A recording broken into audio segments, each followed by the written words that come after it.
जय श्री राम। परम प्रिय बंधु भगिनी, इस वीडियो में राष्ट्रीय स्वयंसेवक संघ के बौद्धिक कार्यक्रमों की श्रृंखला के एक कार्यक्रम समाचार समीक्षा, इसकी चर्चा करता हूँ। तो यह समाचार समीक्षा क्या है? तो ज़रूरी नहीं कि संघ स्थान पर 15-20 या पूरे न्यूज़पेपर का एक वहाँ समालोचना की जाए, उस पर चर्चा की जाए।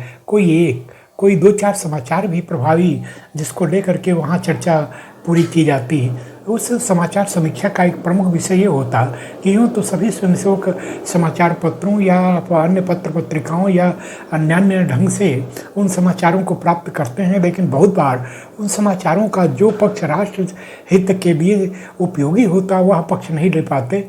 तो इस रूप में संस्थान पर बैठकर एक समाचारों की हम सुंदर समीक्षा करते हैं, उसकी चर्चा करते हैं।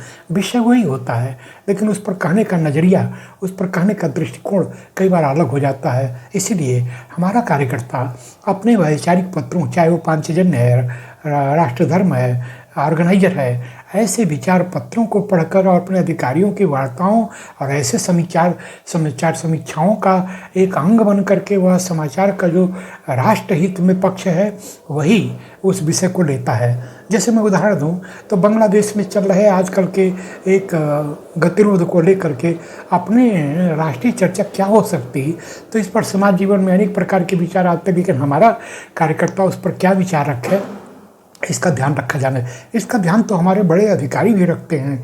मैं एक उदाहरण दूँ, इससे बात स्पष्ट हो जाएगी। आज जो वर्तमान में संघ प्रमुख हैं माननीय मोहन भागवत जी, वे तब सर कार्यवाह थे और मैं उरई जालौन में एक द्वितीय वर्ष का संघ शिक्षा वर्ग था, उसका बौद्धिक प्रमुख था।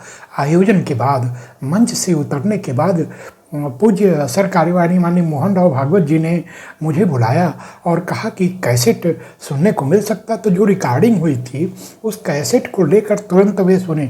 मुझे थोड़ा अटपटा भी लग रहा था कि ऐसा व्यामोह, क्योंकि अपने ही बोले हुए वक्तव्य को और वे दोबारा सुनना चाहते हैं, लेकिन बौद्धिक कक्ष में अपने बौद्धिक भाग के टेप रिकॉर्डर को रखकर और उस कैसेट को बजाकर उन्हें सुनाया गया।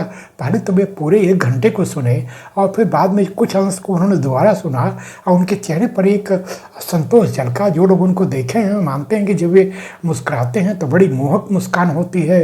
मैंने उनसे यूँ पूछ लिया कि इस बौद्धिक को तुरंत सुनने का क्या अभिप्राय। उन्होंने कहा, देखो इसी विषय पर पूज्य सर संघचालक जी ने अन्यत्र कुछ अलग विषय रखा था, तो मैं भावों के प्रवाह में आकर यहाँ कुछ अलग तो नहीं बोल गया, ऐसा मुझे भान हुआ।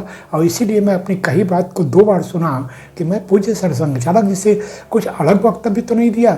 इतना ध्यान रखते हैं हमारे अधिकारी कि एक वैचारिक धारा, एक राष्ट्रहित पर जो हमारे पूज्य सर संघचालक ने विषय रखा उसके समरूप हमारा विषय आना चाहिए। कहीं कोई यह मतभेद नहीं दिखाना चाहिए। यह एक विषय हो सकता है, एक उदाहरण हो सकता।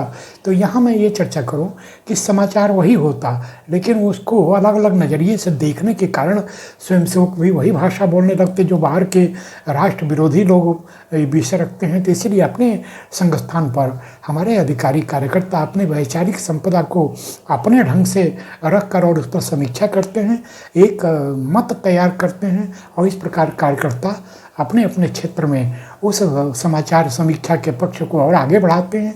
ये हमारे कार्यक्रमों में समाचार समीक्षा का एक विषय होता है। अपने कार्यकर्ताओं को बहुत अति सामान्य विशिष्ट की अमू की बकरी ने 10 बच्चे दिए, ये कोई समाचार नहीं है। तो जो हमारे राष्ट्रहित के समर्पण के लिए बहुत बार अखबार के 10-20 पन्नों में कोई एक समाचार कहीं एक कोने दबा होता है, लेकिन होता है वो बड़ा प्रभावी है। ऐसे प्रेरक विचारों को सामने लाना, उस पर चर्चा करना, कार्यकर्ताओं को उत्साहित करना, ये हमारे समाचार समीक्षा का एक विषय होता है।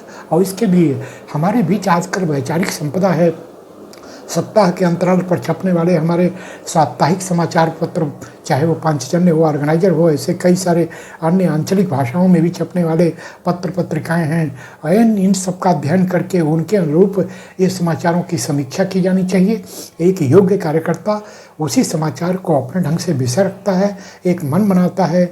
यह हमारे बौद्धिक कार्यक्रमों में समाचार समीक्षा का विषय हो सकता है। इसलिए यह कार्यक्रम अत्यंत महत्वपूर्ण, अत्यंत राष्ट्रीय महत्व का यह विषय रखता है।